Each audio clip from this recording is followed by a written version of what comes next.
Nouvelle vidéo. Objectif, en 1 heure, couvrir l'essentiel de l'architecture multi-agent et montrer surtout comment tout s'articule. Donc on commence. Aujourd'hui, la plupart des systèmes d'acquisition souffrent de 5 mots qui détruisent votre marche. Donc épuisement manuel, qualification tardive, prospect générique, fuite prospect et angle mort. Donc pour l'épuisement manuel, je veux dire par ça, les équipes qui passent plus de temps à chercher qu'à closer. La qualification tardive, c'est le speed to lead qui est trop lent avec les humains, enfin les humains seulement. L'IA va être toujours accompagnée par un human loop, par un travail fait par l'humain. Donc le piège du générique, des messages sans contexte sémantique, donc pas de réponse par la suite. L'hémorragie de la pipeline, donc des relances décousues, d'où la fuite de prospects, et l'angle mort stratégique, donc aucune visibilité en temps réel. Pour cela, je mets en place, pour parer à ces problèmes, je mets en place un système d'agents AI, Artificial Intelligence, qui transforme vos clics ads en conversation qualifiée, puis en appel téléphonique, puis en rendez-vous commerciaux, avec une traçabilité complète de la campagne jusqu'aux revues. Donc ce n'est plus des campagnes à l'aveugle où vous devez attendre 1 semaine pour voir ce que ça va apporter, ou alors 1 mois de campagne téléphonique avec le cold calling qui n'a plus d'être, puisque avec tout le désarroi que les personnes tentent pour la prospection téléphonique et la nouvelle loi du 6 août. Donc ce n'est pas un simple chatbot là, donc nous déployons une organisation autonome complète, hiérarchisée et ultra spécialisée qui va travailler 24 heures sur 24.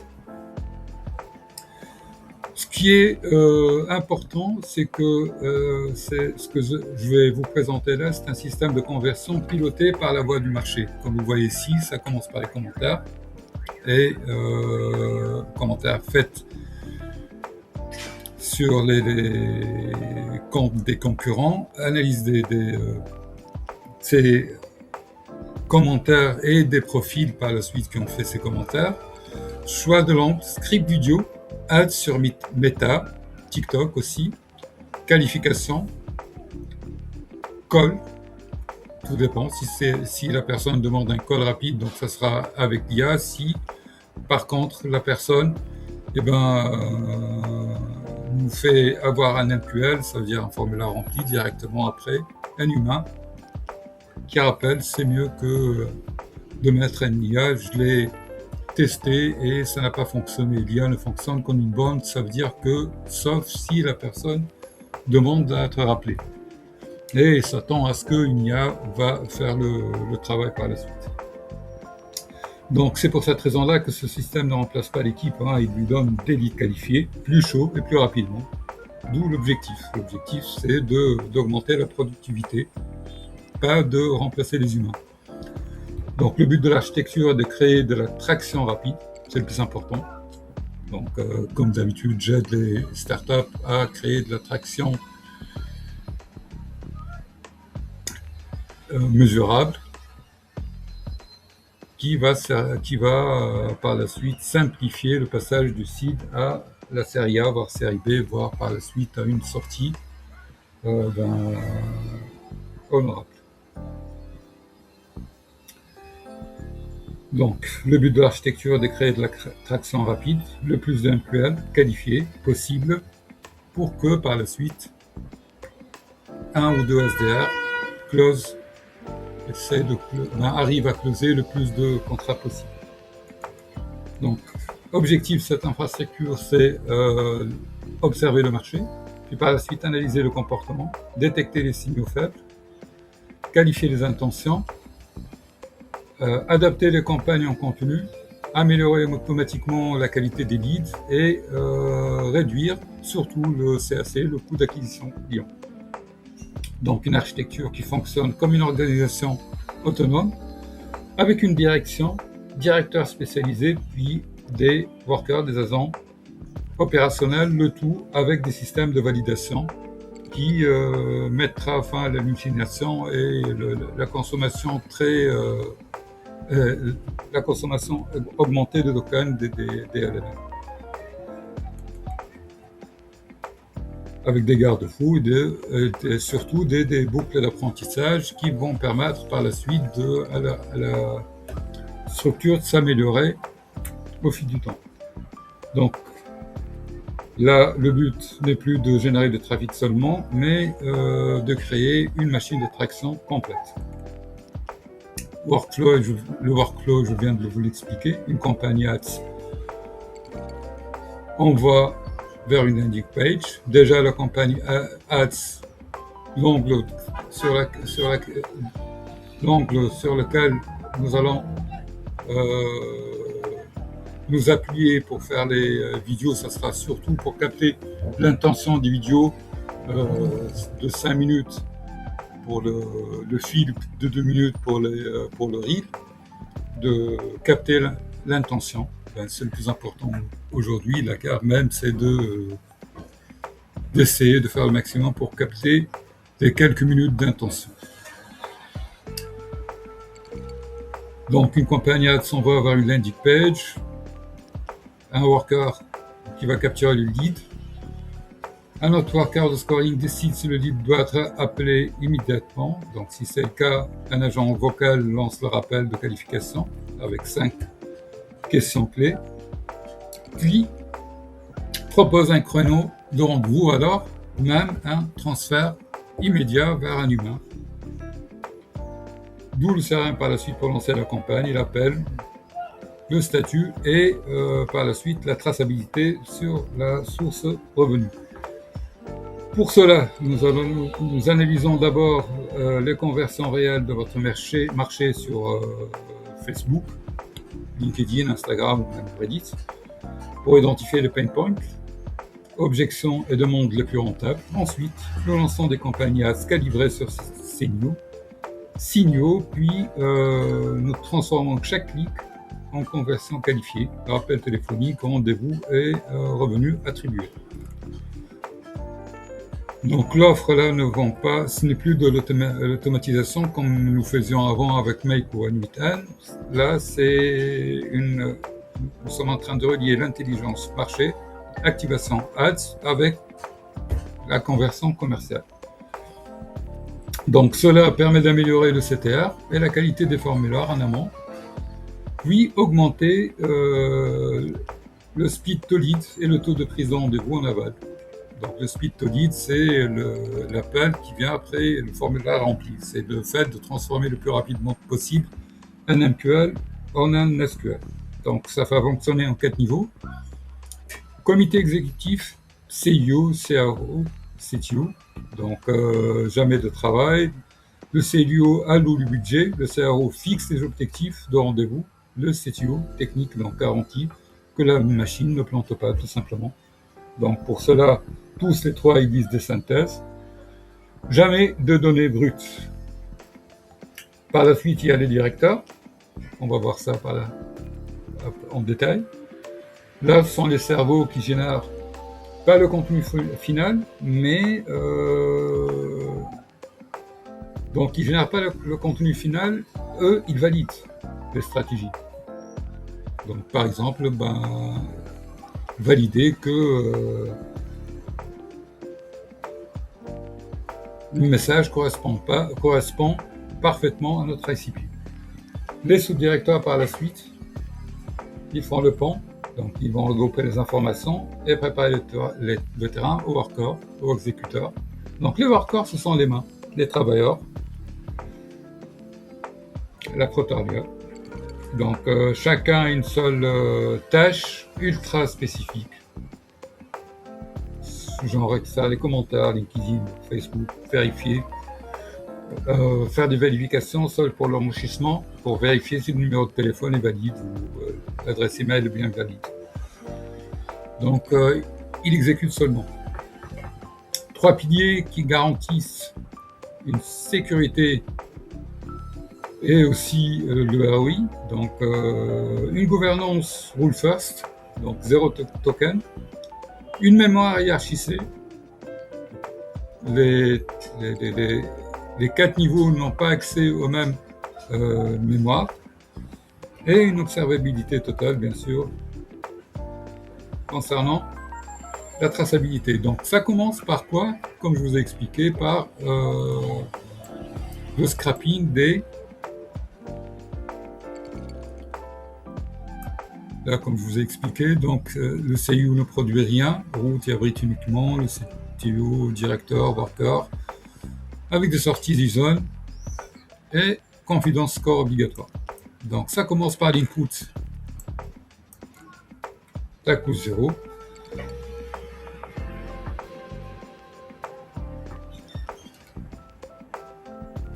Donc l'input gateway, il gère le token budget avant même que les données n'entrent dans le directoire. Par exemple, un commentaire brut Reddit va nous brûler 2000 tokens. Avec un lazy loading, ça nous permet de stocker 1000 commentaires pour 5000 tokens seulement, au lieu de 2000 tokens par commentaire, et de ne charger le texte complet que quand un worker demande ce texte. Ça concernant l'input gateway.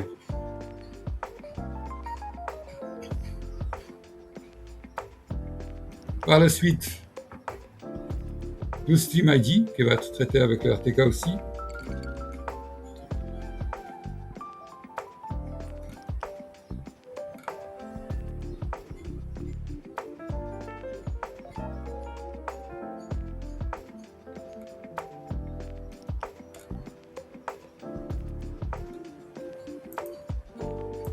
Donc pour celui-là,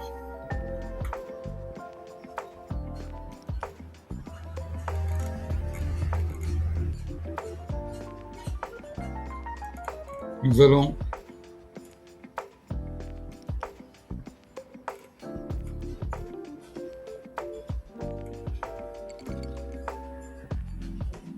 scraper les commentaires depuis Facebook, Reddit. Par la suite, avec des appels API, un premier tool là, it's over 9K. Donc, un framework de mémoire persistante pour agents avec une stratégie 5 level lazy loading.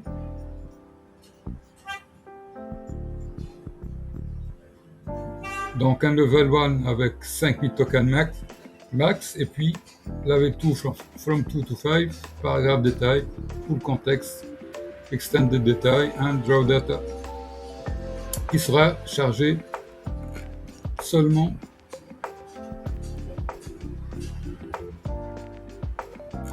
en demande.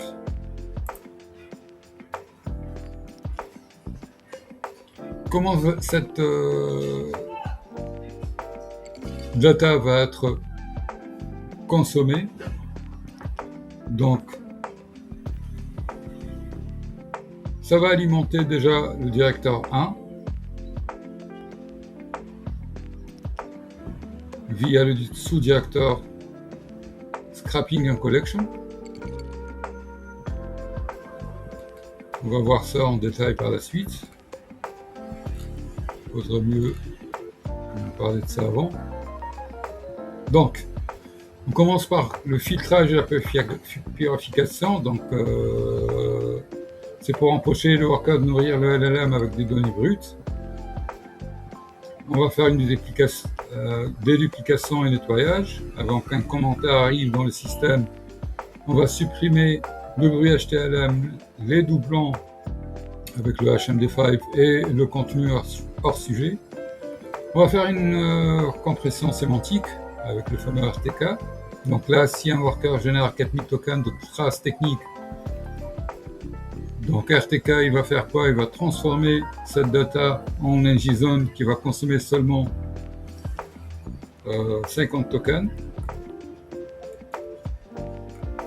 Ça concerne l'entrée. On arrive là à la gouvernance haute, le comité de direction. C'est une couche qui ne produit aucun contenu, ni code, ni rien. Elle agit comme un centre de commandement événementiel. Son rôle est de définir les règles globales, d'allouer les ressources entre budget et token, et d'abriter les priorités en fonction des signaux business. Donc tout cela en appliquant bien sûr une politique stricte de context engineering, avec du compression et surtout de l'oubli volontaire. Donc chaque agent de cette comité possède un biais cognitif programmé pour garantir que le système ne perde jamais de vue ses objectifs fondamentaux, donc par le problème d'hallucination. Le CIO commence par le CIO, bien sûr. Donc il a une vision macro, obsession de time to market, du ROI. Il pense en court. Vous allez voir ça parce que chaque agent AI, il y a un SOL, ce qu'on appelle les fichiers en Markdown, en .md, on va voir ça après. Donc il pense en coup court et refuse les plans théoriques sans preuve de traction rapide. Son périmètre de lecture, donc objectifs business globaux, contraintes marché, budget macro et résultats consolidés. Donc il va définir les priorités stratégiques et les seuils de performance, par exemple comme logique de routage. S'il reçoit par la suite un rapport avec un CTR faible, donc il va prioriser le directeur de stratégie ads. Si l'offre elle est floue, donc il n'y a pas de gain direct sur l'offre, donc il va revenir à l'intelligence marché. Il n'y a pas de traçabilité, une pipeline opaque, donc il va voir avec le directeur CRM. Avec un oubli volontaire, donc il supprime systématiquement les détails opérationnels après 168 heures, max, dans une semaine, et pour ne conserver que les patterns de réussite et d'échec stratégiques. Donc ce sont les widgets dont le CIO a accès. Le 5 là, quand vous voyez le chiffre 5, c'est le numéro de directeur. Donc, en relation avec ce widget, c'est lui qui remet ces informations au CIO. On va voir ça après. Donc par exemple là, ce widget avec le directeur 5 comporte le total revenue by campaign, revenue versus target, pipeline health, la source, dashboard builder, directeur 5, la fréquence en temps réel, hebdo, quotidien, voilà, notre fois en temps réel. Un autre widget avec l'itérateur numéro 1, le pain point trouvé, donc en quotidien, le market noise index aussi, pending keyword, avec le 6e directeur, ils sont 7 en tout. Donc, la validation state, surtout en continu. Loose breaches, en cas d'incident, blocked step count en temps réel. Encore le message du playbook state. Et puis le top hook, le quotidien. Donc, ça vient du 3 et du 4. Ça c'est pour la mémoire par contre. Pour la totalité. Donc par exemple, c'est pas grave, CIO, CTO, CRO. ils ont le droit de lire et d'écrire. Sur les 4 mémoires, on va voir ça, avec des calls et du final sign. Le directeur 0, par exemple, en M1, en lead write, il a le droit seulement de lire. Sur la 2, lire et écrire, et ainsi de suite.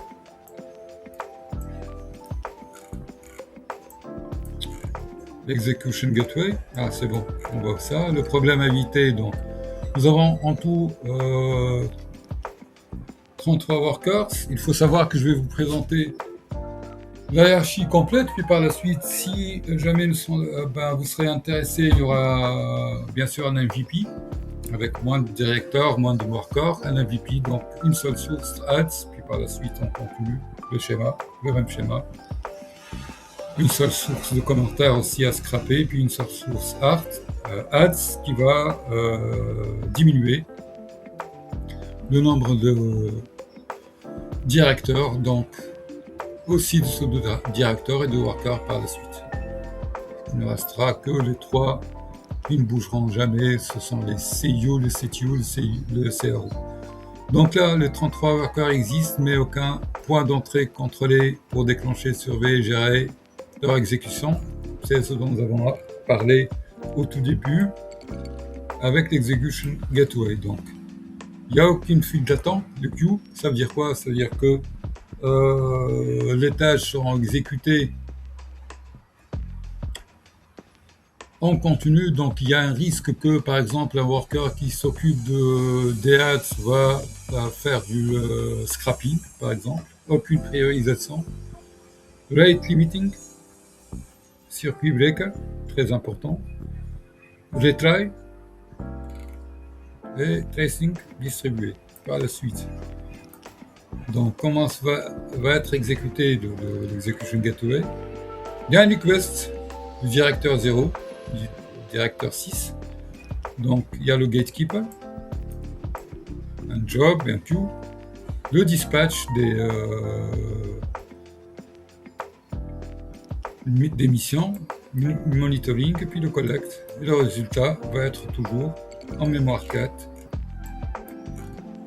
Donc, le gatekeeper va faire quoi? Il va vérifier les permissions, quota, token, rejeter sinon autorisé. Le builder,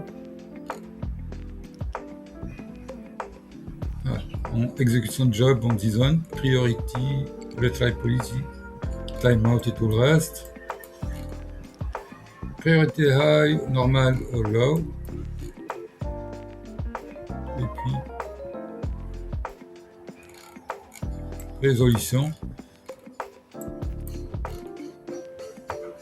Donc pour le dispatching, donc route vers le bon worker, gère le pool instance, health check, monitor, il y a le tracking, et collector, il va collectionner par la suite pour écrire au mémoire 4 le bénéfice. Donc les bénéfices, il y a le contrôle déjà, un seul point d'entrée, mission, tout est contrôlé, le coût, avec un batch processing. Donc, comme nous le faisions avec les emails, un batch de 100, de 1000. Des duplications, quota, réduction des appels inutiles, bien sûr, scalabilité. Quand est-ce qu'ajouter un worker?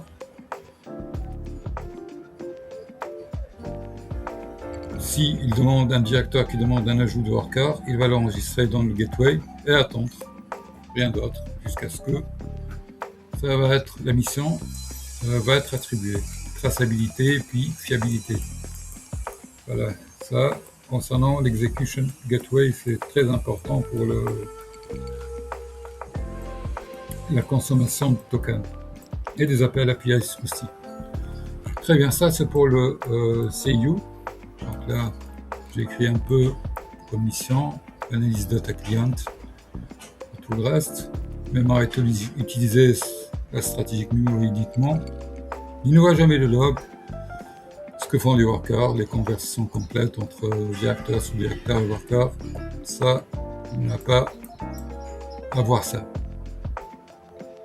Ce qu'il dit uniquement, c'est résumé compressé, ce qu'on vient de voir là, métrique consolidée s'il y a une anomalie, un maximum de consommation de 1200 tokens avec un TTL, comme je vous ai expliqué, une semaine, et puis revise. On passe au CTU, technique. Donc, tolérance zéro à l'ambiguïté, il considère que la rigueur des schémas, des données et une forme de respect pour le système, tout ça va être ajouté par la suite au texte, enfin, d'une autre manière. Donc, ce qu'il va dire, c'est l'état de la stack, intégration des API, s'il y a des erreurs, les hooks, quota de token, s'il y a des logs d'erreurs, donc connexion, le contrôle de la fiabilité technique.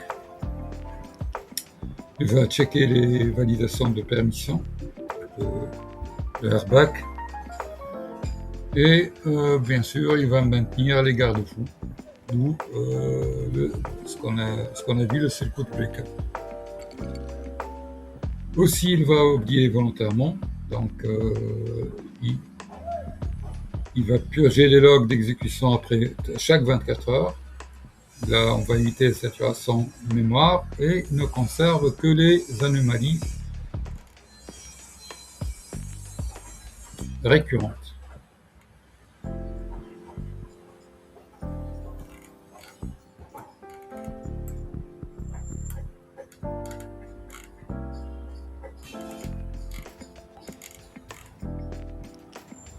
Par la suite, le CRO.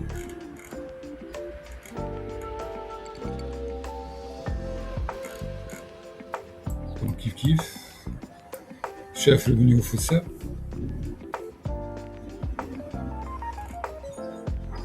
Mission, maximiser les SQL, meeting, les calls, les pipelines, etc.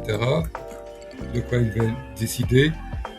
Le l'ICP à prioriser, le final à scaler et quel canal couper dans l'option d'un lancement de plusieurs ads sur différents supports. Donc, par exemple, sur Meta, TikTok et puis par la suite, il décèle un taux inférieur de CTR à la normale, puis par la suite un CPL très haut. Sur TikTok par exemple, il coupe le canal et ne laisse tourner l'AS que sur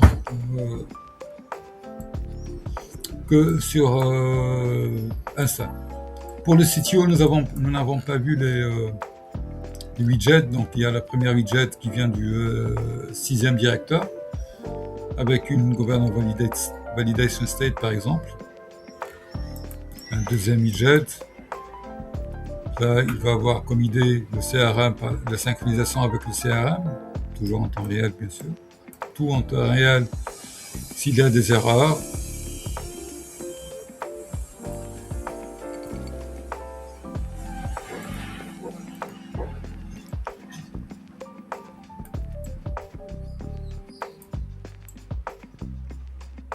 Surveillance de l'utilisation de mémoire, le TTL, le plafond de breach, et à partir du directeur 3, s'il y a des tests, variant deployment statut, voilà. Ça c'est en l'aile, on va voir ça après. Bon, pour le CRO, voici le widget. À partir du directeur 2, le CTR par campagne, par exemple. Le directeur 3, le heatmap, drop-off, les clics, les leads qualified et les leads rejetés. À partir du directeur 4, le 5 va tracer le revenu par campagne. Donc les ads 7, et puis par source. Bien sûr, mon quotidien pour les ads 7 et après une semaine au minimum pour voir si la source nous ramène un bon ratio CPL et SQL ou pas. À partir du 4e directeur des hooks générés et l'objection, pris en considération. Directeur 6, les opérations qui ont été bloquées. Bon, maintenant, donc nous allons voir par la suite la hiérarchie complète. Ce qu'il faut comprendre, c'est que c'est une hiérarchie stricte. Un worker, par exemple, ce que vous voyez là, ce sont les workers Nutri. Donc, ne parle jamais directement au CIO. Et un directeur n'interfère pas dans le domaine d'un autre directeur, sauf s'il y a un DOF conditionné avant. Donc, pour les flux, par exemple, les flux descendants, les directives qui vont être données, donc comité vers directeur. Donc, par comité, on parle de gouvernance haute là, C3. Vers directeur, ils vont envoyer quoi? Des objectifs chiffrés, des contraintes, budget token et règles de scalabilité. Là, directeur vers sous-directeur par la suite. Directeur vers les sous-directeurs, ils vont traduire ces objectifs métiers précis en dévoilant le périmètre d'action, le scope, et puis faire valoir les données utiles avec des délais. Par la suite, des sous-directeurs vers les workers, les tâches avec des données minimales requises, le contexte. Il faut savoir que élargir le contexte, ça amène à une hallucination et un nombre de tokens inestimé qui va partir en l'air, brûler, donc un micro-contexte. Les outils autorisés pour chaque worker et exiger une format de sortie en JSON. L'ascendant par la suite, donc les workers, ils vont donner au sous-directeur les résultats, seront structurés en JSON et brut. Les sous-directeurs par la suite vont fusionner, contrôler la qualité et comparer les outputs, puis les donner au directeur. Les directeurs vont vérifier, vont faire un plan d'action, alerte, besoin d'arbitrage et résultats agréés. Ils vont faire part aux nombreux widgets que nous avons vus ensemble de tout ceci à la gouvernance haute. Il y a les handoffs, ça vient en interdomaine, donc le transfert de données entre deux domaines différents n'est autorisé que si un déclencheur, un conditionnel, si est validé. Là, nous sommes certains qu'il n'y aura pas de bruit ni de surconsommation de tokens. Par exemple, il y a des nouveaux pain points qui ont été détectés avec forte fréquence sur la maquette. Donc, il y a eu beaucoup de commentaires sur validation de contrat ou autre.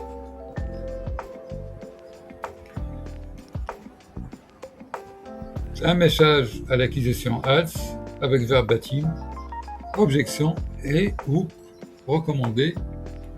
Il attend l'aval par la suite. Parce qu'il y a un système d'activation événementielle. Donc, il n'y a pas de... ça ne tourne pas en boucle en continu. Donc, chaque niveau n'agit que sous condition. Ça garantit une économie drastique de ressources, que ce soit des tokens ou alors des appels API. Par exemple, un déclencheur à marché comme la baisse durable du CTR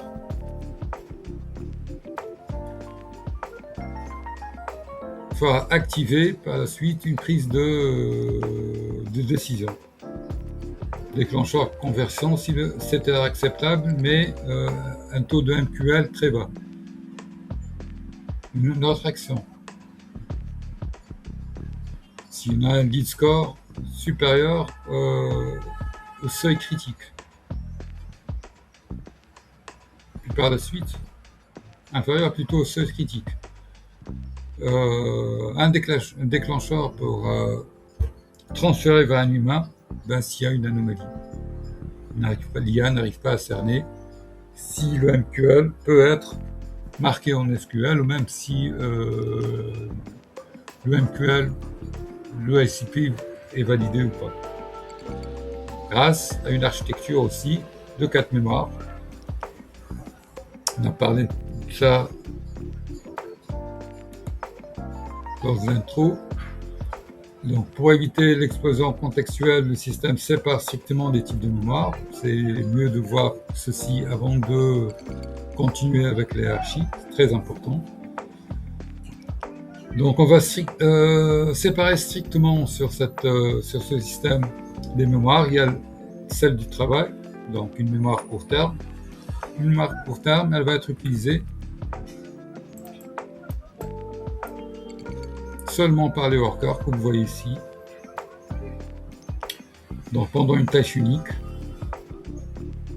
ça contient l'instruction, le contexte et la trace en cours, et qui va être purgée à la fin de la tâche. Il y a la mémoire partagée par la suite qui est opérationnelle. Donc ça contient le brief client, l'ICP, l'état de campagne, les KPI, les leads en cours. Comme nous avons vu, les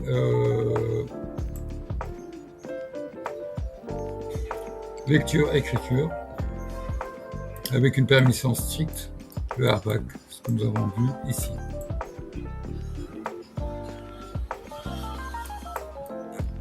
Là. Donc il y a la mémoire stratégique par la suite, celle du long terme. Donc ça contient bien sûr les tests gagnants, objections récurrentes, les scripts qui convertissent, patterns de marché. Là, cette mémoire long terme, seuls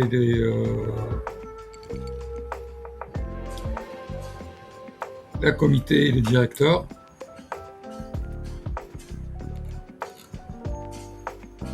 puissent avoir accès. Voilà. Les autres n'ont pas accès.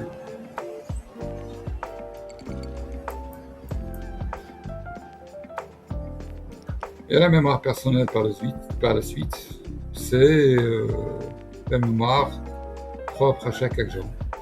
Donc avec ses propres règles, seuil d'erreur et template de sortie, c'est dans cette mémoire que nous mettons par la suite les fiches en .md.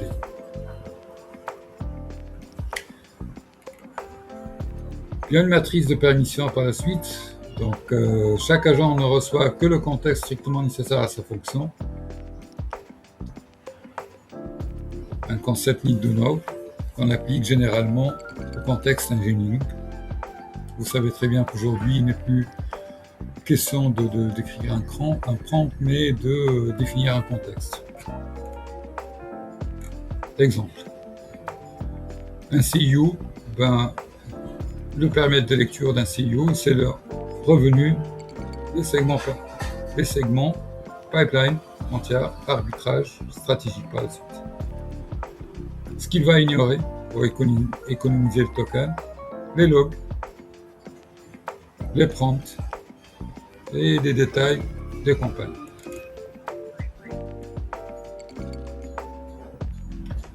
Par exemple, si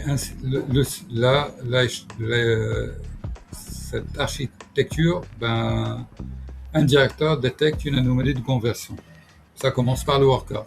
Le KPI par la suite. Par exemple, il va détecter une baisse de nombre de formulaires.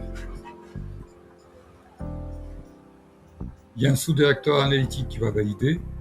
Le directeur optimisation, il va demander la permission de faire une analyse. Une fois la demande validée, il va demander à un autre worker qui lui exécute le heatmap analyze pour identifier ou par exemple le CTA, le call to action, demander un rappel est situé, ou alors remplir le formulaire est situé. Il trouve par la suite que Ce bouton est situé au-dessus de la ligne de flottaison, donc ce qu'on appelle la zone froide. Un networker, notre builder, il va générer 3 hypothèses. Le sous-directeur priorise le premier test avec un déplacement de CTA par la suite, par exemple dans la section Lilo. Un autre worker va produire le code de la variante, donc, tout en sachant que le landing page sont faits en headless, ce qui nous permet de faire des modifications à partir d'une rag.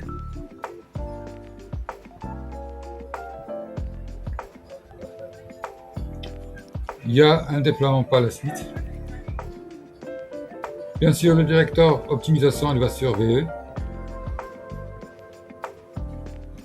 Et il y aura le directeur CRM qui va faire une mesure de l'impact réel pour voir si ça a fonctionné ou pas. Si ça a fonctionné, ben, il laisse tourner. Sinon, il va couper court et demander un arbitrage au CI.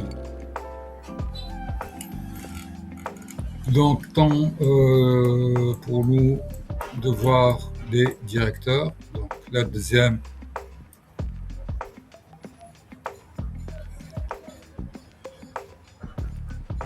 le deuxième niveau dans la pyramide, donc les directeurs de domaine.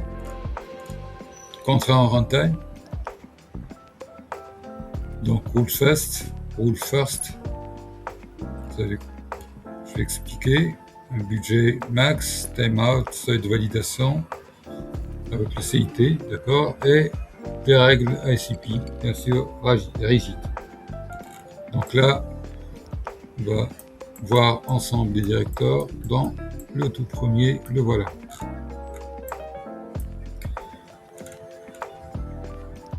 Donc, contrairement aux agents, les directeurs ne génèrent pas de raisonnement spéculatif. Donc, ils ont une fonction strictement décisionnelle. Ils vont arbitrer, router, contraindre et valider. Ils n'interviennent que sur des points de bascule ou des anomalies.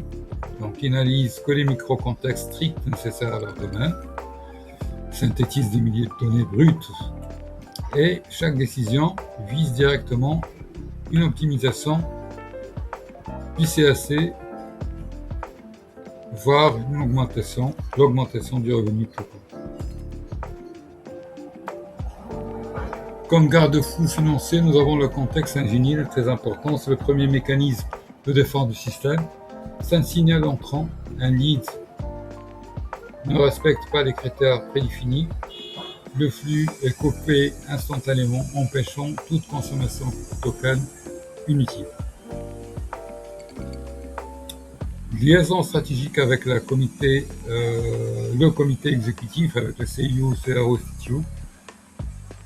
Donc, l'ensemble des acteurs, ils vont agir comme la couche de traduction entre la stratégie et l'exécution, tout simplement, le flux descendant, de top-down. Donc, ils vont recevoir du comité exécutif de contraintes, budget, seuil de tolérance, etc. Le bottom-up, par la suite, ils vont monter. Ils ne remontent jamais les données brutes, seulement des livrables en JSON contenant des synthèses, des alertes ou des demandes de recommandations d'arbitrage. En détail, que ça nous donne, donc intelligence, le premier directeur, dont le rôle c'est d'établir la connaissance fondamentale du client.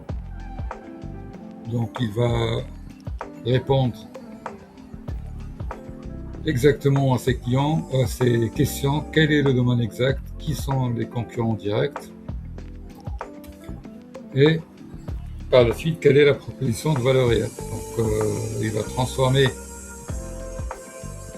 l'URL scrappé en une base de connaissances exploitables, ce qui va garantir par la suite que le restant du directeur, du numéro 1 au numéro 6, ne travaille jamais à l'aveugle. Une logique rule first. Donc en zero token, comment ceci, il va filtrer pour écarter le bruit SEO, les sites non pertinents, seules les données structurées et comparables seront conservées. Pour la mémoire, il a accès à la strategic memory avec 1200 tokens au maximum et une TTL 68 heures bien sûr.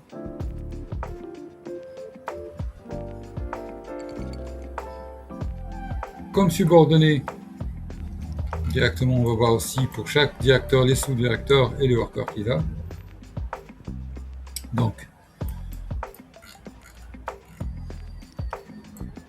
l'output, ça c'est le market signal report, c'est le JSON dont il fera part par la suite de CRO, de CTO, de CU.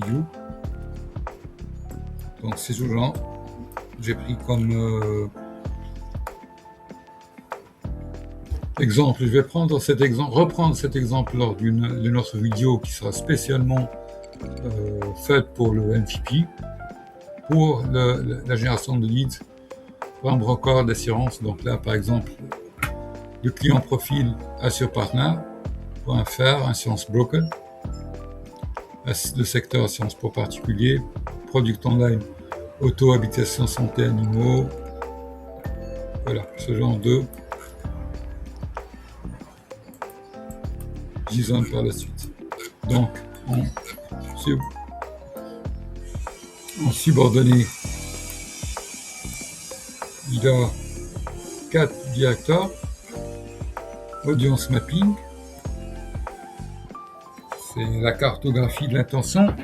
Il va lire les commentaires. Il va lire les commentaires qui vont être scrappés par le worker. Donc là, vous commencez à comprendre le mécanisme. Donc il va lire les commentaires, remonter même au profil des interacteurs, bien sûr. Des humains qui s'ouvrent réellement, toujours en rule first, opérationnel memory. Donc, l'output, c'est le ICP site d'audience qui va être routé directement vers le directeur acquisition alt, on va voir ça, et son sous-directeur audience et retargeting, et même le worker le plus intéressant, campaign setup, qui va faire une audience lookalike, tout simplement. Le deuxième subordonné est le client DNA. Il va voir l'identité, l'offre, tonalité et contrainte. Toujours en JSON. Donc client DNA profile. Paye une plume, par exemple, paie trop cher pour une assurance qui ne comprend pas. N'a pas le temps de comparer 10 contrats.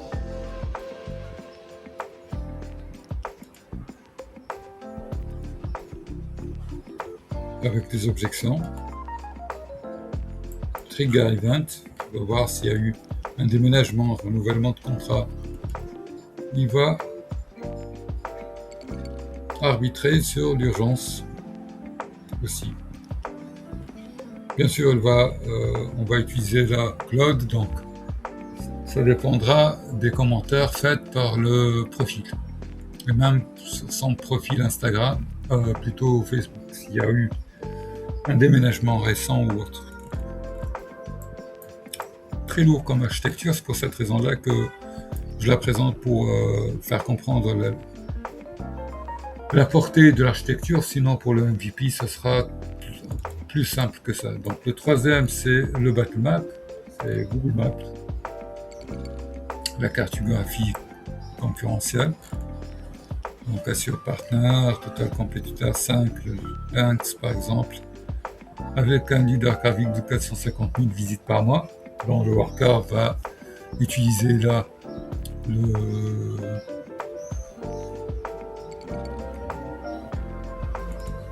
j'ai oublié. On va voir ça après. Market positioning, par la suite. Gardien différence, ciel, client, marché. peut calculer les gaps avec un output, par exemple. Ah, voilà, très intéressant. Donc Assure Partner, par exemple, il a en formulaire 8 champs. Orias, l'organisme qui s'occupe des brokers des assureurs. Panel assureur, 12. Un assureur référencé, capteur, il n'y a rien. Par exemple, c'est un exemple, hein, retargeting méta en basique. Rappel en 24 heures, ça c'est certainement écrit sur une page, et puis jusqu'à moins 30% pour les contrats, pour les prix affichés. Les workers qui vont exécuter le travail, ils sont là. Nous avons le premier worker, le scrapper des interactions. Donc il va prendre l'URL du poste identifié par le D1 du directeur, extraire la liste des utilisateurs qui ont interagi avec des lignes de command.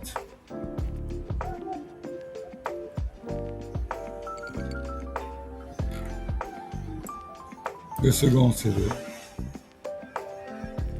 il va enrichir le profil, donc prendre la liste d'URL et extraire les données de chaque profil qui ont interagi. Donc il va prendre la liste et l'enrichir par la suite. Donc, on aura liste brute de profils. Puis bien sûr, hash, on a 256, c'est pour RGBD. Competitor crawler aussi.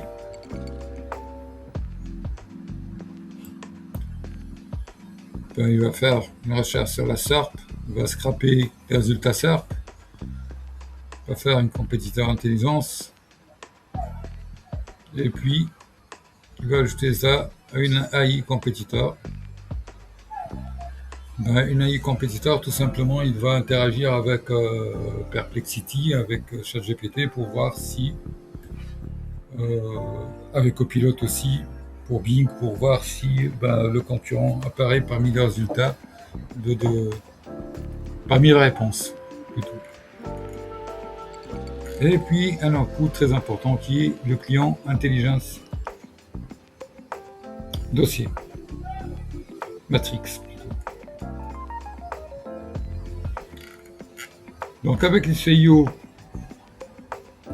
si c'est validé, ça montre une opportunité de différenciation sur la vitesse de rappel par exemple.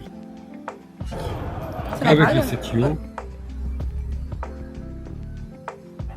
une pipeline qui va être validée et mise en M3 avec une activation de mode de tracking. Ça concernant le premier directeur. Le suivant, le Market Signal Intelligence.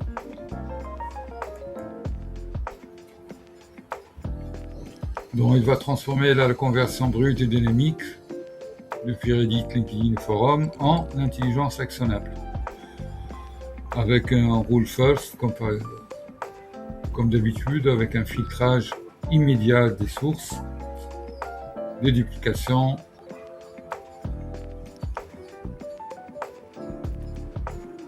donc le LLM va être, il y aura une interaction avec le LLM que sur des signaux à fort potentiel. Strategic Memory. On regarde ici l'output. Facebook Command, LinkedIn, tout le reste. Donc en sous-directeur, qu'est-ce qu'il a? Le scrapping and collector. Il va alimenter par la suite avec un context router qui est très important.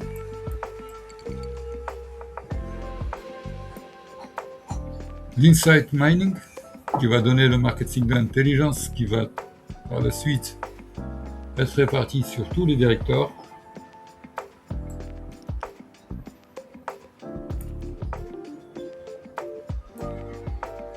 Et puis, il y a aussi le Messaging Handoff et le Design. Vous voyez, le chiffre 1, c'est le directeur, donc Messaging Handoff et le Design. Et par la suite, le sous-directeur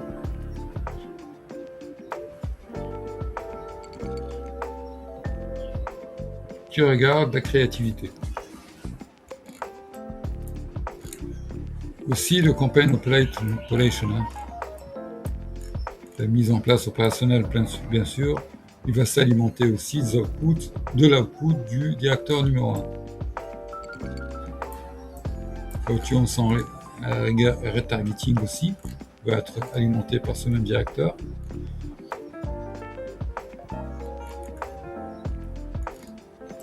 Analytics, bien sûr.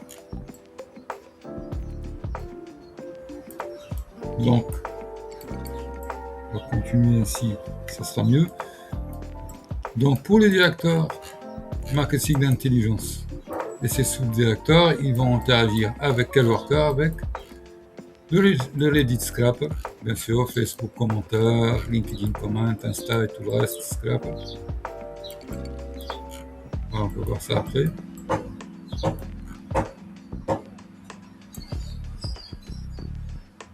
Le Pain Point Classifier, Object Extractor aussi.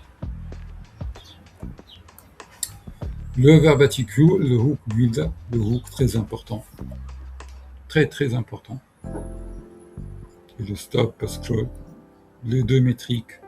Il ne s'agit plus ni de like ni de commentaires sur le ads, mais de Hook et de Stop Scroll.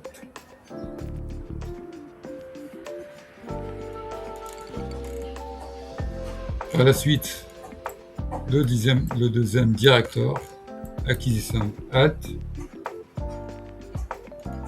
Donc, il va faire, à partir de l'intelligence marché, les campagnes publicitaires actionnables. Donc, il va garantir un alignement absolu entre message, audience et landing, bien sûr.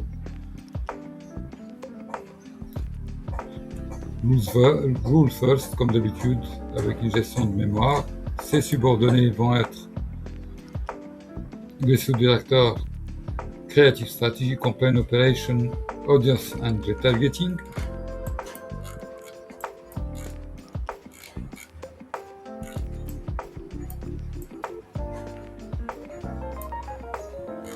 On va avoir le 1 et le 3 aussi. A Sandbox Isolation et a Stateless Worker, c'est des workers sans mémoire, je sais pas, le gardien.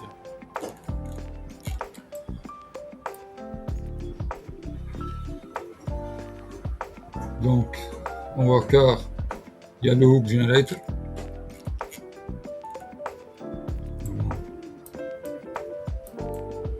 Add copy, builder. Voilà. Copywriter, le brief builder, campaign setup.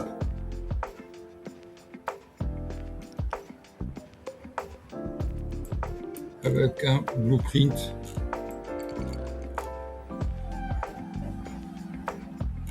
Avec un blueprint de déploiement des ads. Target lead, target meeting, voilà un blueprint complet. Primary angle. Blueprint complet qui va être remis par la suite au supérieur hiérarchique. Et inscrit sur le deuxième mémoire.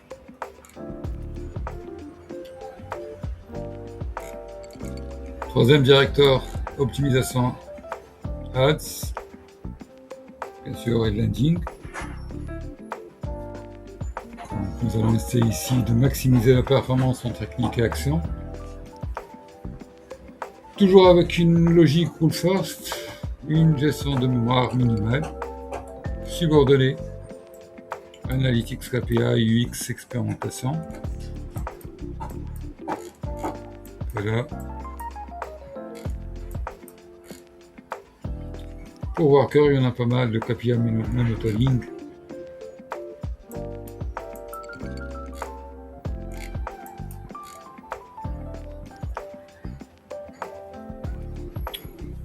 Le heatmap analyzer, le session replay, le form analyst, le variant designer. Il y en a 8 workers qui vont être en relation avec le directeur. 3 qui est lui le garant des optimisations ads et de la landing page.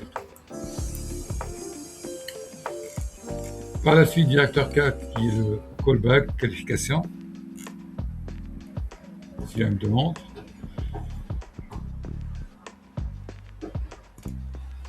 Donc sous-directeur, il y a le lead scoring et surtout le voice call operation. Donc automatiquement, si un prospect clique sur demande de rappel MITA, donc directement l'API, comme je vous ai expliqué, va rappeler et proposer 5 questions de qualification de leads, et par la suite informe qu'un humain va rappeler les 15 minutes, les 30 minutes qui suivent. Donc là, le rappel va être ultra qualifié.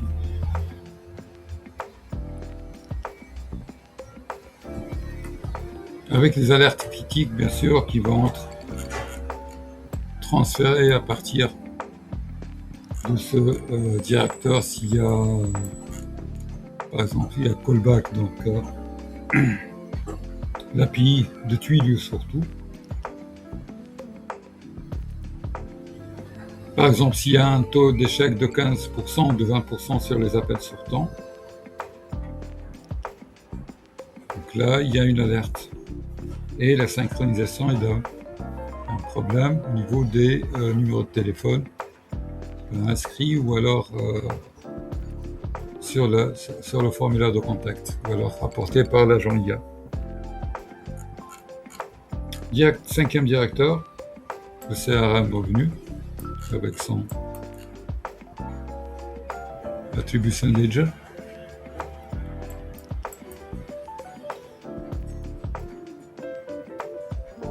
Grâce auquel nous allons garantir la traçabilité absolue de la campagne au revenu, jusqu'au revenu. Donc il va fusionner les événements marketing, les données CRM, les outcomes des appels, et puis il va nous produire, grâce à Claude, une lecture business fiable. Subordonné, il doit tracking an event, surtout. Et puis encore, bien sûr, le CRM Updater, le Dashboard Builder, le Weekly Revenue Reporter. Son livrable, c'est le Revenue Attribution Ledger, bien sûr, je viens de vous montrer. Donc, par exemple, comme contexte pour le CRO, il va dire la campagne rappelle 3 minutes à générer 50K de revenus avec un ratio de 4,2 avec un CAC réel de 180.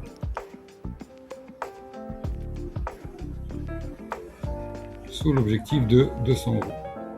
Pour le CTO, détection de 23 leads en doublant par exemple dans le CRA.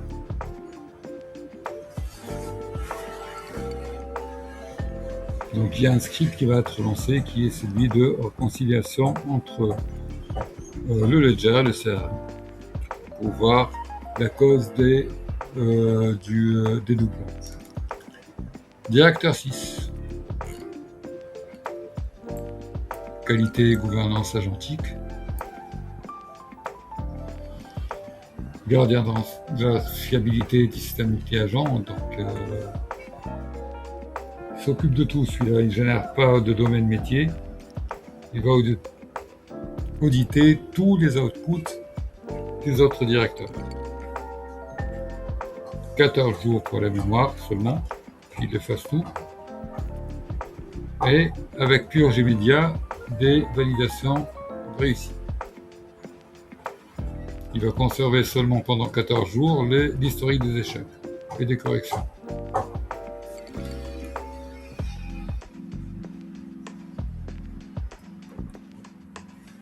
il va auditer le tout via le Critic Node, qu'on va voir ça ensemble par la suite. Donc il n'a pas un seul ou plusieurs subordonnés, il va tout auditer.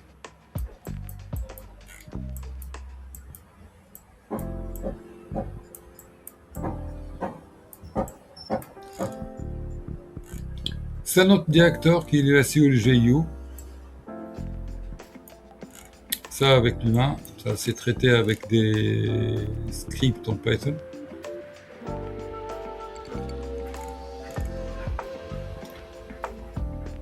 C'est afin de capturer l'intention de recherche et bien sûr aussi l'intention de requête en LLM. Ça va nous aider à générer des flux qualifiés en continu, avec un coût marginal nul, bien sûr, ce qu'on appelle le blended CAC. Donc, il ne génère pas de contenu, il va analyser les SERP, les People Also Ask, les réponses LLM pour identifier les gaps, les différences entre le client et les concurrents. Donc, il va bloquer toute publication qui ne respecte pas, par exemple, le standard EAT ou qui n'inclut pas un chemin .org strict avec des sous-directeurs que nous voyons ici, l'intent mapping, technical SEO, content géocitation, ça dans le cas d'un MPP qui ne partira que sur des guides en SEO-GI. Un brief builder pour le content, un LLM citation, l'entity optimizer pour le GU, schéma markup, internal link pour le SEO, et pour l'intent mapping, un scrapping, people also ask, avec un builder des clusters. Il faut des workers.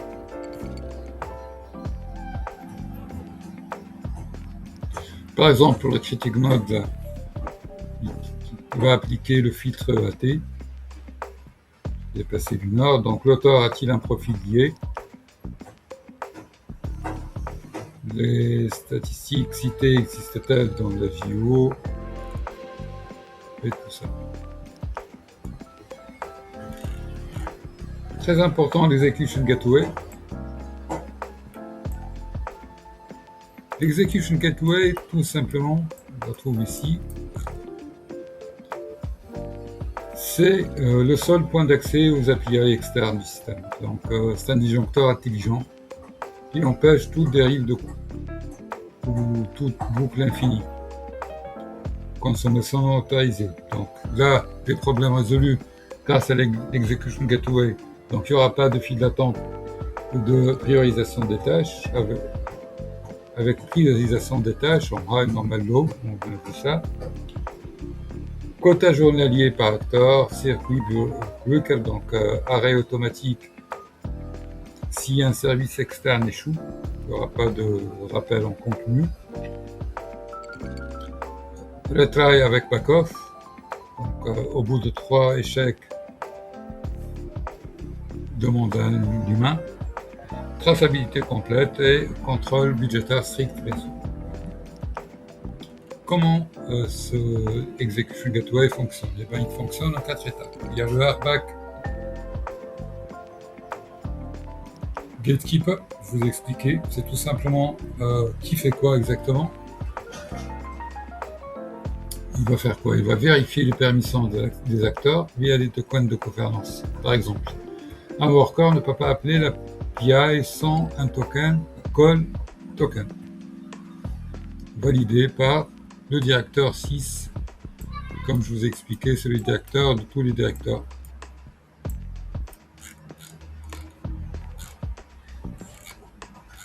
Voilà. C'est ce que nous allons voir ici. Puis par la suite, deuxième étape, le circuit breaker.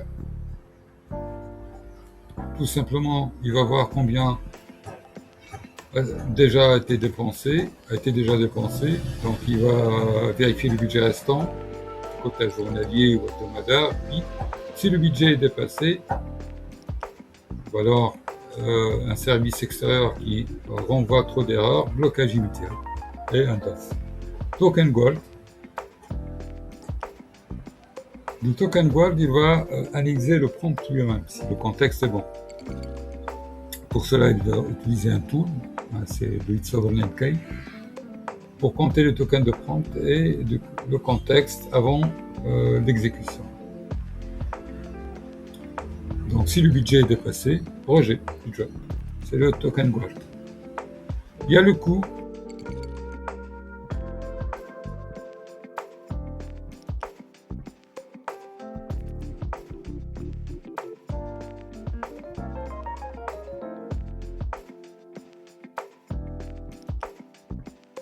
Rejet du job. C'est le token Gold. Il y a le coût, les queues en plus de scheduler. Tout simplement, il va déterminer qui va exécuter, dans quel ordre. Donc, une ordonnance de tâches par priorité, générer les tâches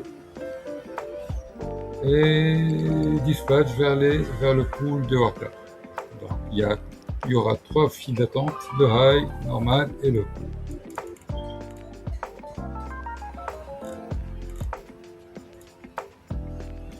Par exemple, répartition des appels API. Pour les workers, L5, 80%. Donc, il exécute les tâches concrètes, scrapping, LLM, API externe, toujours via le gateway. Les directeurs, 15% seulement des appels API. Donc, synthèse LLM, il y aura des scoring, il ne génère pas de contenu, transforme les outputs des workers en décision. 5% en execution gateway pour le multilink interne.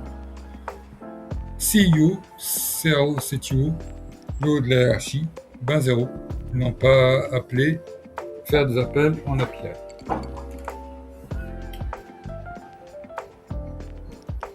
Tout simplement, le trio exécutif, il ne fait jamais. Pas de scrapper, pas de LM, pas de API externe.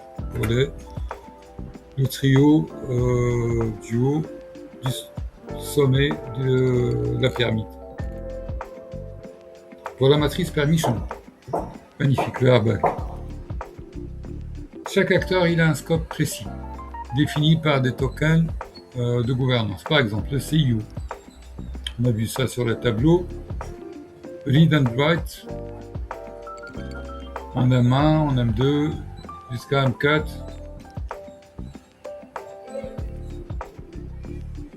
Pour les directeurs, par exemple, les API, c'est en read seulement. Les sous-directeurs, ils ne peuvent même pas lire les API, donc utiliser les API, sauf pour les sous-directeurs qui sont en liaison directe avec le directeur 6.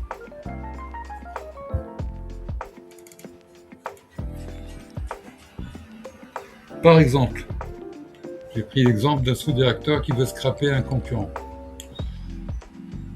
Donc, appelle directement, il ne peut pas appeler directement API et stocker n'importe quoi. Donc, le sous-directeur vérifie d'accord en mémoire 3 si la donnée existe déjà. Là, si absente, il crée une demande via la mémoire 4. Donc, le D6 qualifie la demande et valide. Si validé, donc là, le directeur 6, il va appeler via le gateway, donc via le worker, l'API, et le résultat sera stocké en M1, puis en M3. L'execution gateway, comme je vous ai expliqué, c'est le seul point d'accès aux API externes, ce qui va garantir un airbag. Seul un worker peut appeler une API externe avec bien sûr permission, quota, avec une gouvernance des crédits consommés, le contrôle des tokens avec le It's Over Name Key qui va valider les prompts, contexte, observabilité. Donc, chaque appel va être tracé dans le layer 7.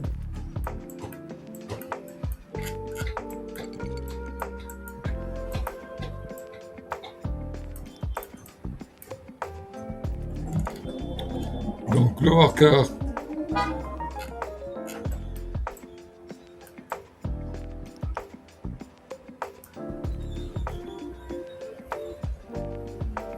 c'est pour l'exécution.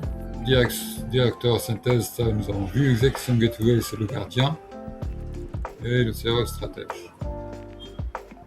Donc nous avons vu aussi le sous-directeur et worker. C'est le moteur du système, elle ne prend pas de décision stratégique, elle exécute les tâches.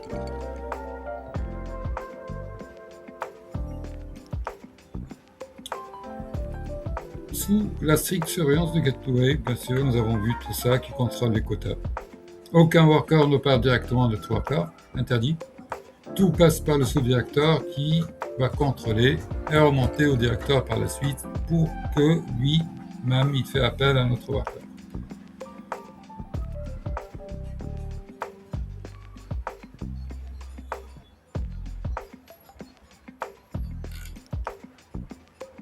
Ça nous avons vu.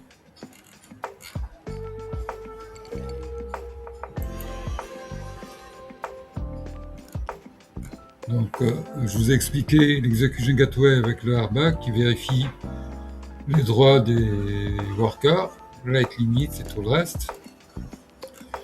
Pour les fichiers en .md par la suite, par exemple, pour les directeurs, ils ont un rôle. L'ensemble des directeurs. Donc ça, c'est le .md qu'aura le CU. Donc cette couche pilote l'orchestration stratégique du système génération de leads par agent AI. Elle décide quel directeur activer, dans quel ordre, avec quel budget token et selon quel événement métier avec un objectif.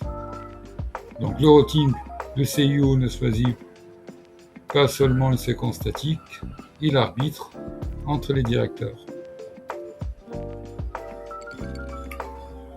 Exemple de logique, c'était R faible, add stratégie directeur. Off of nous avons vu ça.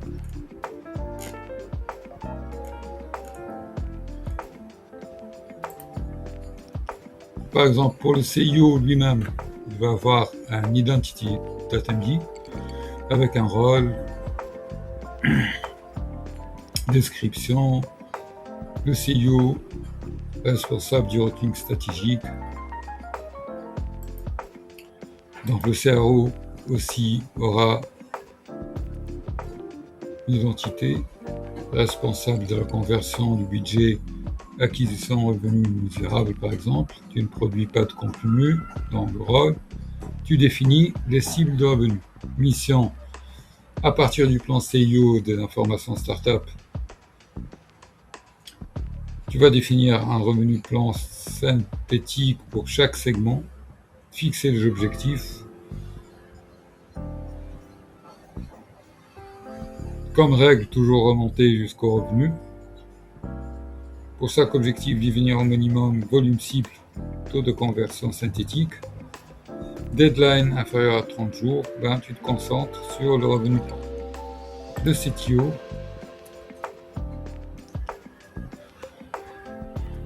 donc tu ne produis pas le contenu final, tu te composes de séquences, tu assures la cause.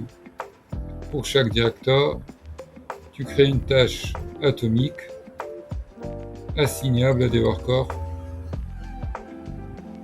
donc artefact livrable, un seul agent responsable, avec les règles strictes, un objectif directeur. Pour chaque directeur, 2 à 5 workers maximum. Chaque worker task ne doit pas dépenser plus de 3000 tokens dans le contexte. Le format output toujours en JSON, le max word, donc interdit au worker tout accès à la stratégie globale, seulement en micro-contexte bien sûr. Il y a le soul, le CNT, voilà, donner une identité, prime directive, le memory par la suite, agent, User Data MD, par exemple, ce que le CIO sait du client. Objectif client, quels sont les objectifs, par exemple levée de fonds, objectif de traction et objectif d'acquisition, budget, contraintes.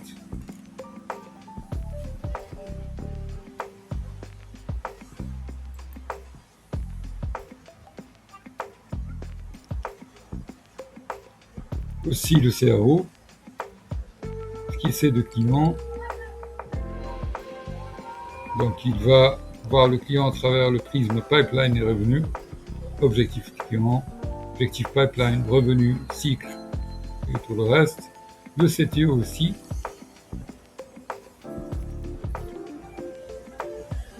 Il va voir les agents, seulement les workflows, il connaît les plateformes, objectifs, plateforme contraintes, les tools à utiliser.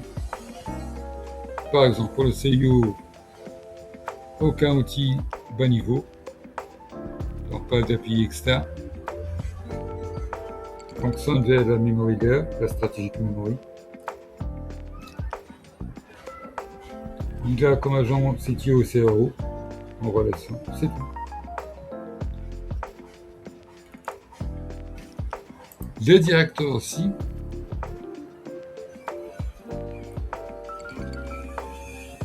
La même chose. Donc pour le critic node, là c'est un système, dans notre système multi-agent. Donc il faut comprendre que dans un système comme celui-là d'orchestration multi-agent, le plus grand risque n'est pas aujourd'hui n'est plus l'échec technique, c'est l'échec silencieux. Une hallucination, par exemple, qui risque de devenir une publicité, un token qui fuit, des tokens qui fuient en boucle infinie. Donc le critic node, ce n'est pas seulement un validateur de format JSON, c'est le gardien absolu de la qualité. Donc, il s'intercale systématiquement entre la génération de contenu et son utilisation réelle. Pour cela, pour le critic node, comment on l'utilise? Avec une logique de 3 seuils de confiance. Tout simplement. Le seuil 1, qui est un score de memory question minimal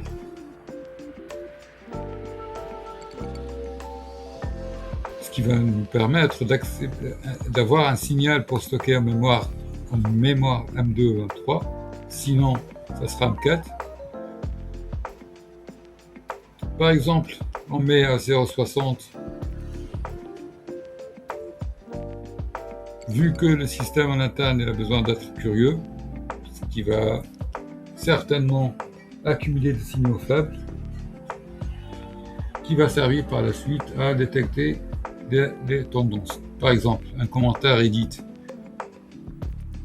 Le serveur client du Lynx, par exemple, met 48 heures à répondre. Ça, en commentaire edit. Le critic node, il va lui donner un score de 0,65. Qui va ajouter au battle map pour extraire ce client le Lynx et voir comment il s'est présenté. Il est présenté sur le Google Maps. Par la suite, le seuil numéro 2, c'est le contexte publication, toujours avec un score.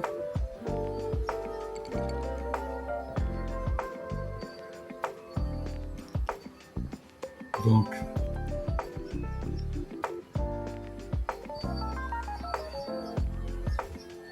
on va voir si le contenu est factuel, cohérent avec le brand et avec une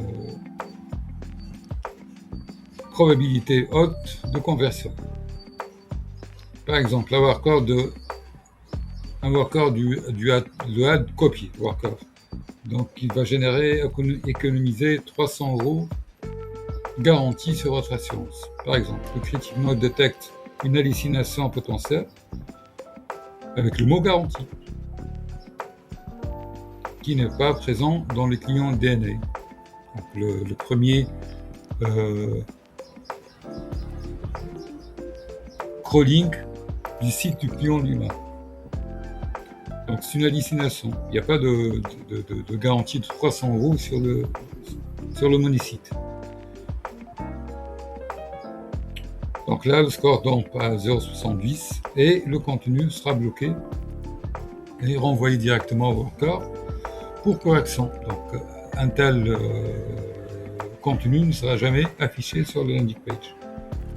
Seuil 3, toujours avec un scoring. La conformité au règlement.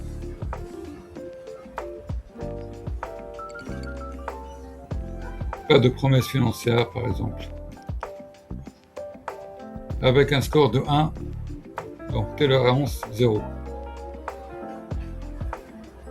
Par exemple, si le worker détecte nous sommes le moins cher sur le marché. Donc il va voir sur le client DNA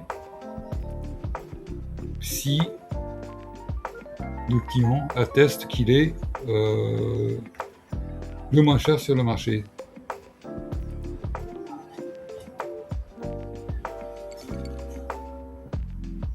Il détecte une violation directement. Le job est avorté avec une alerte au CTO et une entrée dans la mémoire 4.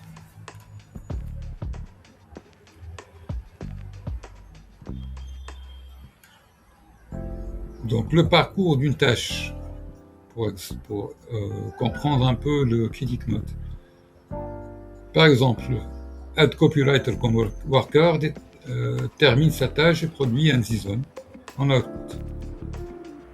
Avant que le JSON ne soit renvoyé au sous-directeur ou au directeur, il est intercepté par le critic note. Une analyse.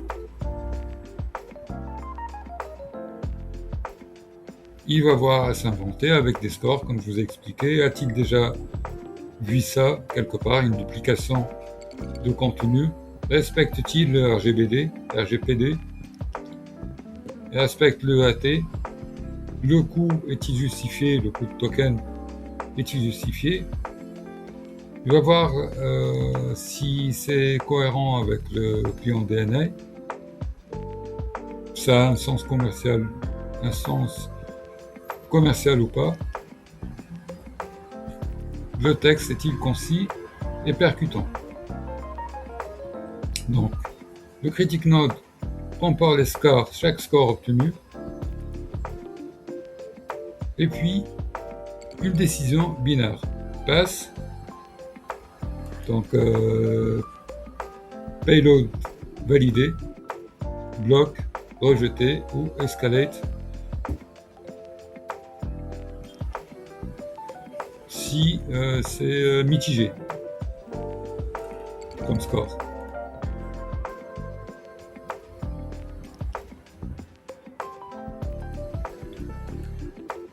Donc il va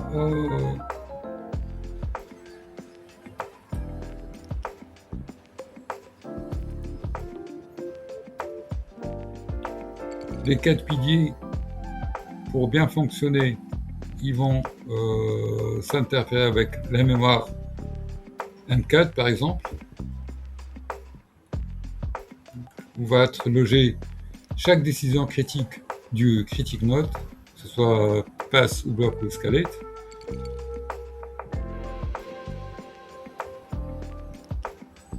Donc la mémoire 4, on peut seulement y ajouter des informations, jamais modifier ou supprimer, ce qui va garantir une traçabilité totale par la suite. Si une campagne ads pose problème, le CTO peut voir pourquoi le critic node a validé ou bloqué. Le airbag, le gardien de permission, comme je vous expliqué, il va empêcher un agent de contourner le critic node par exemple. Le revolver des accords.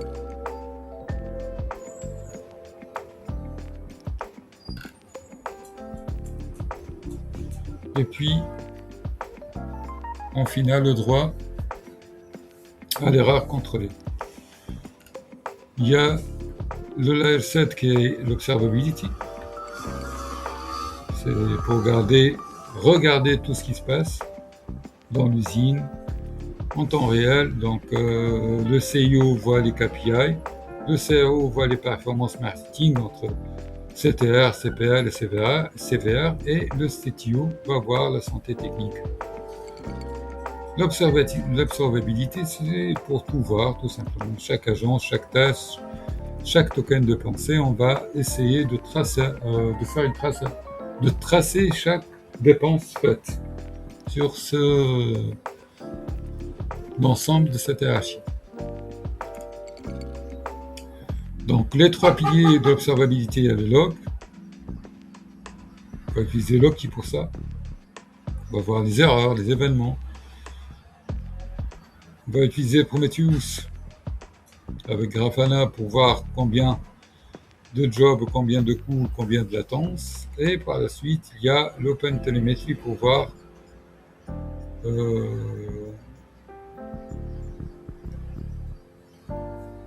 la donnée, par où elle a été passée. Par exemple, le worker qui va scraper Reddit, s'est planté. Donc, sur Loki, on va voir error, sur observability, on va voir sur Loki error, Amplify, timeout. Le Prometheus va détecter par la suite le Reddit scraper error. Le tempo, le job, il va tracer la tâche qui est partie du directeur 1 vers Gateway, vers Worker, qui a affiché un timeout, une erreur. Donc le CTO reçoit l'alerte. Par exemple, Reddit Scrapper depuis 5 minutes, nous pouvons faire, ou alors avec Slack ou Reddit, ou même avec Telegram. Le plus utilisé est Telegram. Donc le CTO, pour faire interagir le CTO, le CRO, le CEO. Donc avec les directeurs, bien sûr. Donc le CTO qui va recevoir une alerte et décider par la suite,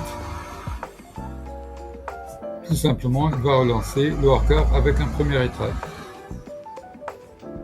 Toujours avec 3 retries au maximum, sinon on va faire intervenir un humain.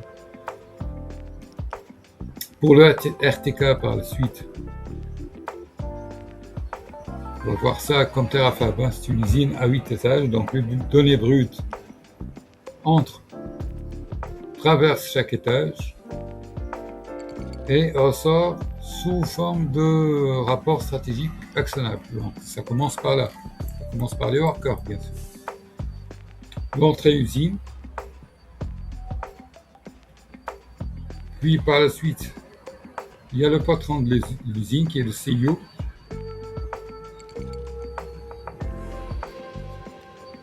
Les chefs équipes, les directeurs. Gardiens de sécurité, le gateway, le sandbox. Puis par la suite, les ouvriers. Les 33 workers. Bien après, le contrôleur qualité, le critic mode et le directeur site qui va contrôler tout le travail. Avec bien sûr l'observability, comme je vous ai expliqué, qui va nous permettre une traçabilité complète.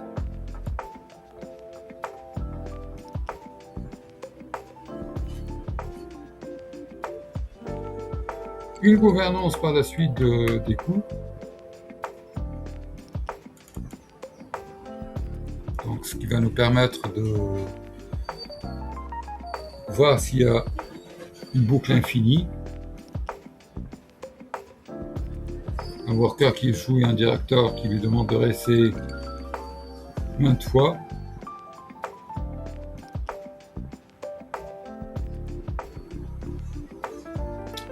Un contexte avec un directeur qui lit toute la mémoire M2 au lieu d'un résumé, par exemple. Le système de gouvernance qui repose sur 3 piliers, donc le rôle budget, le breaker et le kill switch. Par exemple, le CIO avec une limite quotidienne de 2000 tokens, un scope, un lecture stratégique uniquement. Pourquoi? Pour la simple raison que le CIO ne doit jamais lire du brut, il lit des résumés. Donc s'il dépasse 2000, c'est qu'il a lu un long texte, par exemple. De toutes les manières, sur le schéma, si un agent atteint 90% de son budget, il reçoit une alerte. À 100%, il est immédiatement suspendu jusqu'au lendemain. Le temps de faire une validation humaine. Pour le circuit breaker, par exemple. Max token de 12 000, aucune tâche individuelle ne peut dépasser le 12 000.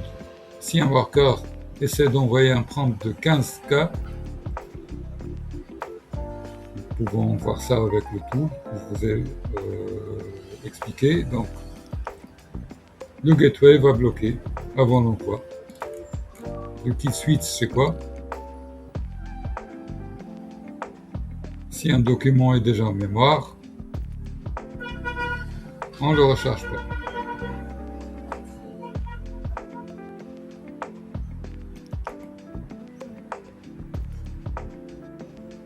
Donc, par exemple, le CTO, il va voir le widget Token Burn Rate and Money. Je vous ai expliqué les widgets.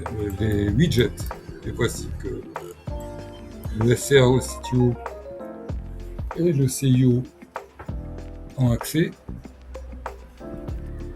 Par exemple, pour le CTO, le widget principal, c'est le Token Burn Rate. Le CRO, c'est le CPL, bien sûr. Le CIO, c'est le budget global. Par la suite, sur cette hiérarchie, j'ai appliqué une séparation stricte des responsabilités de l'associé. Donc, chaque layer possède sa propre boîte à outils. Par exemple, un outil ne peut pas être utilisé par deux layers sans passer par les contrôleurs appropriés.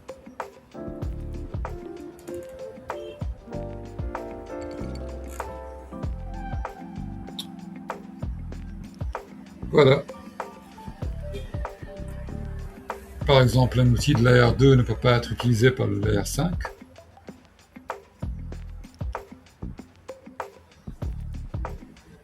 La logique, c'est la même. Le layer 0.1, c'est le quai de téléchargement. Le 2.3, c'est l'atelier de production. 4, le bureau de contrôle qualité pour la validation. Le layer 5, ce sont les ouvriers spécialisés de l'exécution. Et le gateway, bien sûr. 6, service traçabilité. Le layer 7, service commercial, calculer le revenu. Et le layer 8, le PDG, le stratège. Par exemple, le directeur 2 envoie une requête pour scraper ce directeur. Donc, pour scraper un concurrent. Le gatekeeper va vérifier lequel de worker a le droit de scraper. Donc, un job build est créé avec un ID, high, avec un timeout de 60 secondes. Sur les queues scheduler, il va placer dans le fil des high, le worker envoie le job à au scrap. Le worker exécute, il va scraper les 50 pages.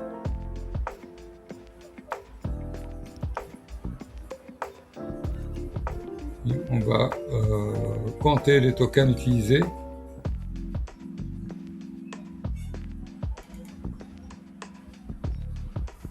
Et un résultat envoyé au directeur 2. Le plus important, c'est que tout est tracé. Avec une speculative execution. La speculative execution, c'est le fait de produire en parallèle. Ce n'est pas attendre. C'est un tool qui permet, comme un tableau là, avec des pense-bêtes, des stickers à placer. Et chaque worker qui passe, il prend une tâche, puis voit si l'une des tâches, normalement, elle lui est attribuée ou pas. Si c'est le cas, il prend la tâche, sinon, il attend jusqu'à ce qu'il trouve une tâche propre à lui.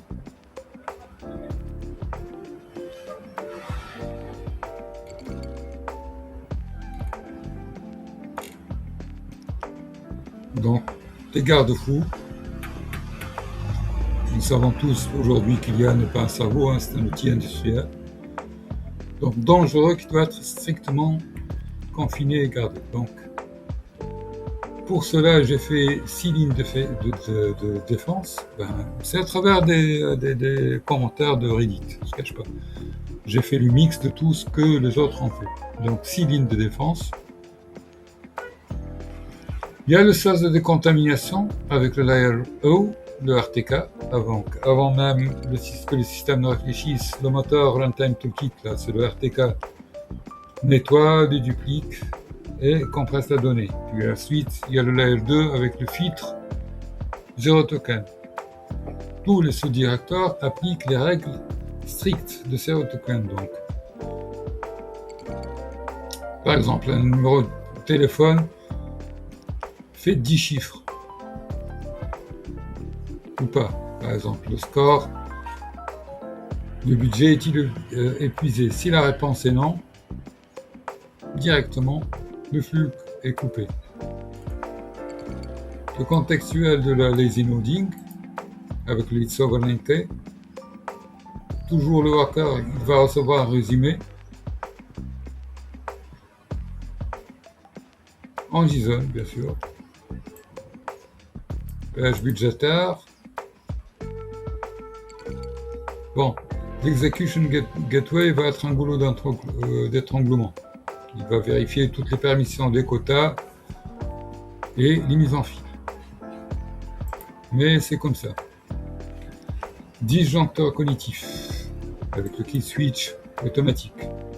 Par exemple, le kill switch automatique max try 3, comme je l'ai expliqué. Après 3 échecs, tuer 6 répétitions. Seuil de confiance avec le critic node et le score. Une amnésie programmée, l'oubli. Chaque couche de mémoire, nous avons vu qu'elle a un time to live. Live, 96 heures par exemple. Pour les workers, tous les workers ont un TTL de 30 minutes. Voilà. C'est le principe de mettre beaucoup d'agents. Il ne s'agit plus de ChatGPT, là, un seul agent avec lequel interagir. Là, c'est en l'occurrence 33 workers.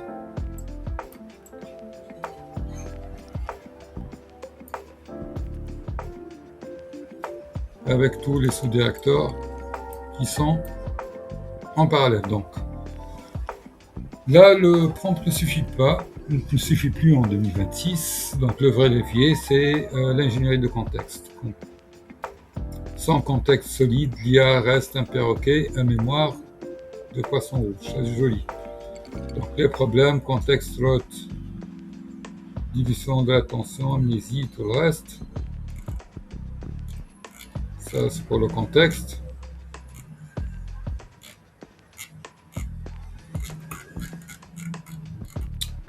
Déjà 1h45, on va parler de ça dans une autre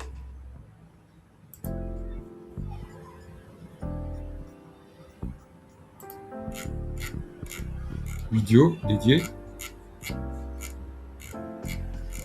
Tout ça aussi dans une vidéo dédiée.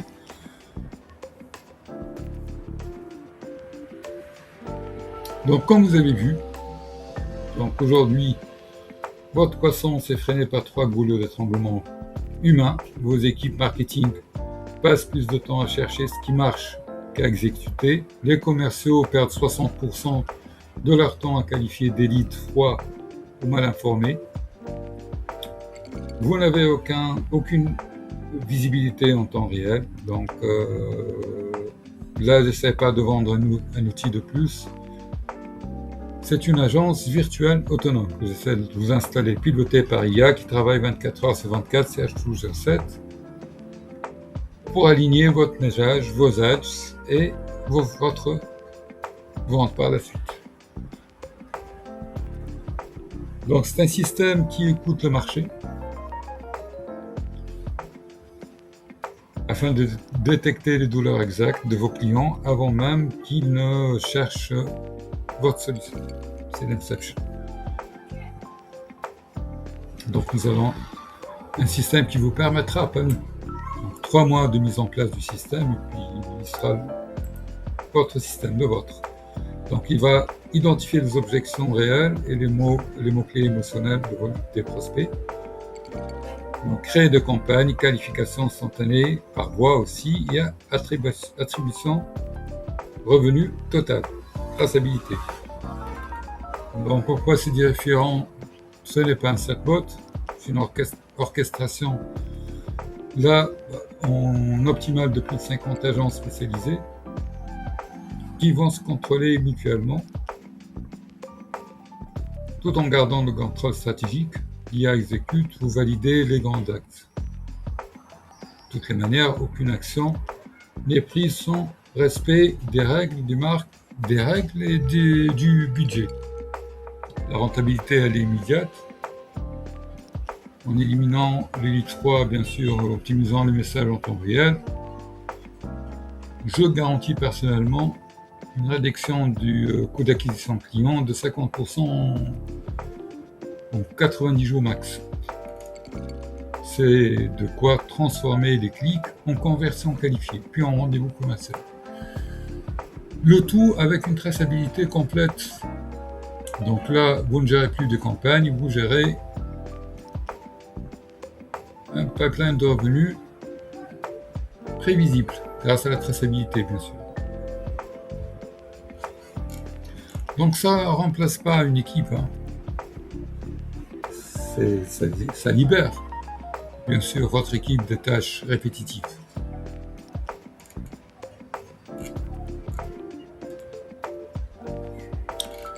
Donc j'ai mis quelques chiffres ici pour essayer de pour clôturer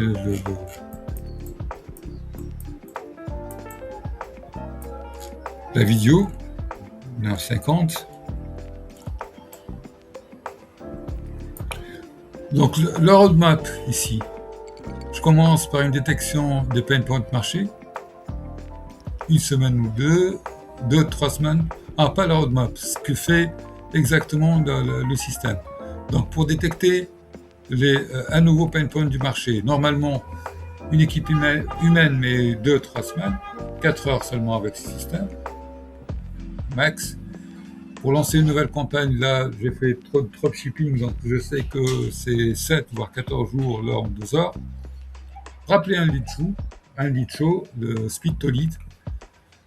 En humain, c'est 30 à 1 heure, même pas 15 minutes. C'est là en moins de 3 minutes. Pour optimiser le landing page aussi, ça prenait 2 à 3 semaines. On va dire ça. Avec ce système, c'est seulement 24 heures. Le coût par lead,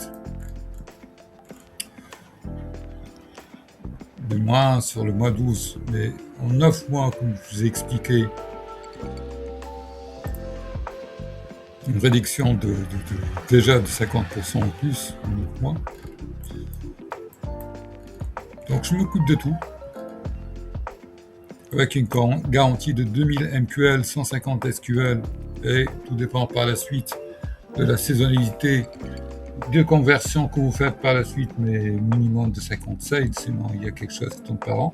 Donc je m'occuperai de l'infrastructure entière, des API, des tokens, voix et téléphonie, enrichissement, SMS de fallback et aussi budget média. Traçabilité complète, je vous expliquais, speed to lead inférieur à 3. Il y a un dashboard aussi de traçabilité qui vous permettra de suivre l'intégralité des mouvements, comme vous voyez ici, lors du test, avec des qualifications et tout le reste. avec une séparation stricte, je vous ai expliqué ça, des responsabilités, une gouvernance par token, et règles, une observabilité. Voilà pour cette vidéo déjà très longue. Donc la prochaine vidéo, je vais essayer de la faire en 30 minutes, voire 1 heure max. Je vais prendre comme exemple un broker assurance avec un MVP de tout. Je ne vais pas prendre 50, je vais prendre le minimum d'agents IA. Voilà. Donc je vous dis à bientôt pour une prochaine vidéo. J'espère que celle-là a été claire avec la hiérarchisation complète qui vous permettra de prendre le contrôle total de votre traction. Très important. Vous savez très bien que c'est le cas d'avoir des tractions misérables pour passer sereinement du seed vers une série A, voire B. Je vous dis à la prochaine vidéo.